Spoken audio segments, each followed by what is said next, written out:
Morning मेरे प्यारे बच्चों।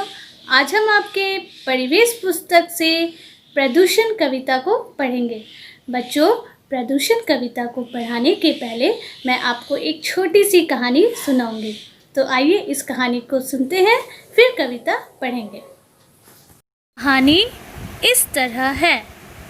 गांव में धनीराम नाम का एक व्यक्ति रहता था।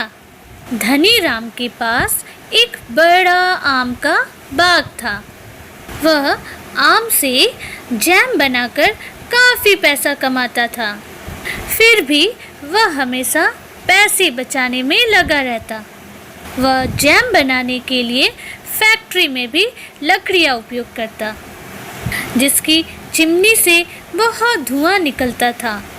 और उसके पास एक कार थी, वो भी चलने पर काले धुएं छोड़ते थे।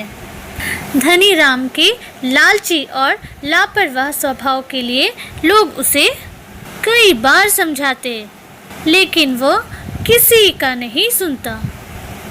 एक बार धनीराम से उसके पड़ोसी चंदन ने कहा, धनीराम भाई, तुम ये लकड़ियाँ जलाना बंद कर दो और खराब गाड़ी भी सही करवा लो, क्योंकि इससे जो धुआं निकलता है वो हवा को प्रदूषित करता है। और एक पेड़ ही होते हैं जो दूषित हवा को शुद्ध करते हैं, उन्हें भी तुम लकड़ियों के चक्कर में काट कर बर्बाद कर रहे हो। इस पर धनीराम गुस्से में कहा, मुझे तो कहीं प्रदूषण नहीं दिख रहा। अगर प्रदूषण होता भी तो मुझे क्या, और वैसे भी मेरे एक व्यक्ति के प्रदूषण करने से इतनी बड़ी प्रकृति में क्या फर्क पड़ेगा। मुझको ज्ञान दे रहा है। इस तरह से उसे अपने पड़ोसी को धनीराम जोर से डांट देता है और अपने वहाँ से भड़क कर चला गया। उसका पड़ोसी चंदन सोचता है, लगता है इस मूर्ख को इसी के तरीके से समझाना पड़ेगा। अगले दिन से चंदन धनीराम के बाग में रोज थोड़ा थोड़ा कचरा डालने लगा और बाग धीरे धीरे कचरे से भरने लगा। धनीराम को समझ नहीं आ रहा था कि आखिर इतना कचरा आया कहाँ से। फिर एक दिन उसने चंदन को बाग में कचरा फेंकते हुए देख लिया और बहुत गुस्से से बोला, अरे चंदन, मेरे बाग में कचरा क्यों फेंक रहा है? गांव में और कहीं जगह नहीं है क्या कचरा फेंकने की?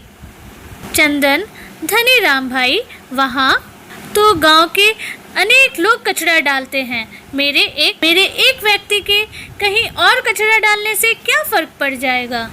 चंदन की इस बात से धनीराम को बहुत ज़्यादा गुस्सा आ गया। वह बोला, पर तुम मेरे बाग में क्यों डाल रहे हो? जाकर कहीं और डालो। तुम्हारे इस तरह कचरा डालने से बाग की उपजाऊ जमीन खराब हो रही है, मेरे पेड़ खराब हो रहे हैं।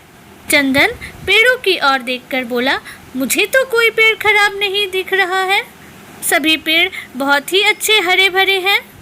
अरे मूर्ख, कचरे से जमीन अभी खराब हो रही है, उसका असर बाद में पड़ेगा और सारे पेड़ खराब हो जाएंगे और आम नहीं आएंगे, इसलिए ये कचरा यहाँ डालना बंद कर। चंदन हंसते हुए, हा हा हा हा, पर तुम ये वायु प्रदूषण करना बंद करोगे तब मैं कचरा डालना बंद करूँगा। धनीराम चौंक कर, मतलब ये कि जैसे मेरे एक व्यक्ति से रोज़ थोड़ा थोड़ा कचरा डालने से तुम्हारे बाग की ज़मीन खराब हो रही है, वैसे ही तुम्हारे एक व्यक्ति से रोज़ थोड़ा थोड़ा प्रदूषण फैलाने से बहुत ज़्यादा वायु खराब हो रही है और इस वायु प्रदूषण का असर बहुत दिनों के बाद दिखता है। वायु प्रदूषण से हमें भारी बीमारियां होती है, अस्थमा, फेफड़े की खराबी, आँख का खराब होना। वायु प्रदूषण से गांव के जंतु, पेड़ पौधे सभी बीमार हो जाएंगे, बिल्कुल तुम्हारे आम के पेड़ों की तरह। चंदन की बात सुनकर धनीराम बोला, तुम सही कह रहे हो मित्र, मैंने कभी यह सोचा ही नहीं। मैंने अकेले थोड़ा थोड़ा करके कितना प्रदूषण फैलाया है, लेकिन जब बात खुद पर आई तब मुझे समझ में आया कि प्रकृति का नुकसान कितना भारी नुकसान है। चंदन, अब मैं प्रदूषण नहीं करूँगा, हमेशा प्रकृति की रक्षा करूँगा।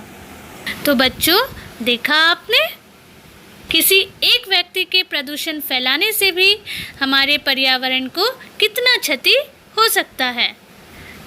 धन्यवाद। आइए बच्चों, अब प्रदूषण कविता पर नज़र डालते हैं। प्रदूषण। कल कारखाने, मिल उद्योग फैला रहे प्रदूषण रोग। कौन फैला रहे हैं? कल कारखाने, मिल उद्योग। इनका धुआं और तेज शोर दूषित करे वायु हर ओर। दूषित हवा पेड़ ले लेते। दूषित हवा कौन ले लेता है? पेड़ ले लेते। प्राण वायु बदले में देते। कैसी वायु देते हैं पेड़ बदले में? दूषित वायु लेकर प्राण वायु यानी जीवन दान देने वाली वायु। पेड़ बचाओ, पेड़ लगाओ, वायु प्रदूषण रोग मिटाओ।